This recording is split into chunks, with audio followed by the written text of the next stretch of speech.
Republicans at the Arizona Capitol are officially in full attack mode against anybody who protested for something that they disagree with. It's Jenny with Capitol Watch, and I'm here to give you the rundown on what's been happening at the Arizona legislature.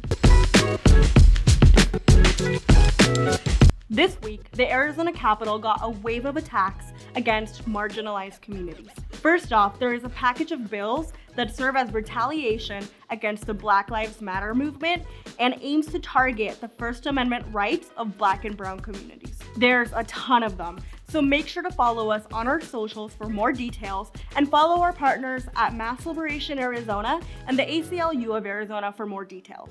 One of the biggest bills was HB 2485. The bill was heard in committee last Wednesday, and its original intent was to charge a person with a felony if they were at a protest where property damage occurred or any other offense took place. However, you didn't have to commit a felony to receive the felony.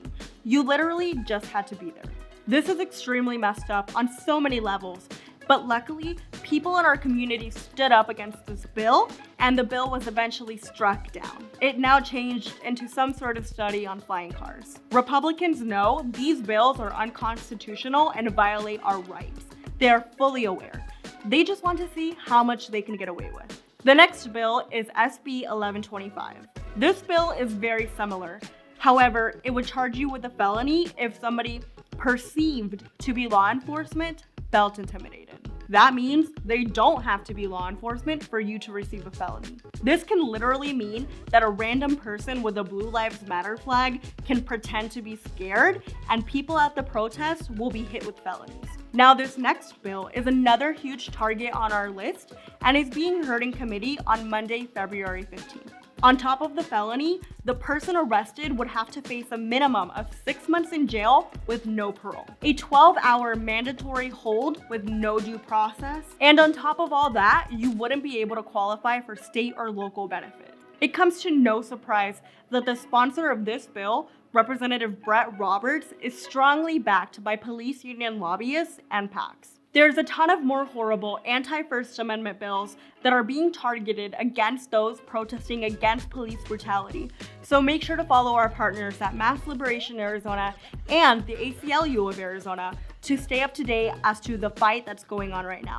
On another note, it was Equality Week at the Capitol. However, instead of embracing and celebrating the LGBTQ+ community, Republicans made sure to make the Arizona Capitol a hostile environment against the transgender community. HB 2725 has been described as a cruel and pointless bill intended to further marginalize the transgender community. This bill would bar Arizona agencies, departments, boards, and commissions from identifying an individual's sex as anything other than male or female. However, this bill is already the standard in Arizona, and it is created to erase the identity of non-binary individuals. This bill is clearly a hateful and bigoted response to other states passing legislation that would allow an additional marker for non-binary and intersex people. This bill is obviously not based on science, and it comes to no surprise considering the representative that introduced the bill, Representative John Fillmore, introduced multiple transphobic bills last year. Disgracefully, this bill passed out of committee on partisan lines, and we'll make sure to update the status of this bill on our socials. That's it for this week. Make sure to follow us on our socials for live legislative updates as they happen. And go to progressarizona.org to sign up for our newsletter and to get more updates than what we cover here.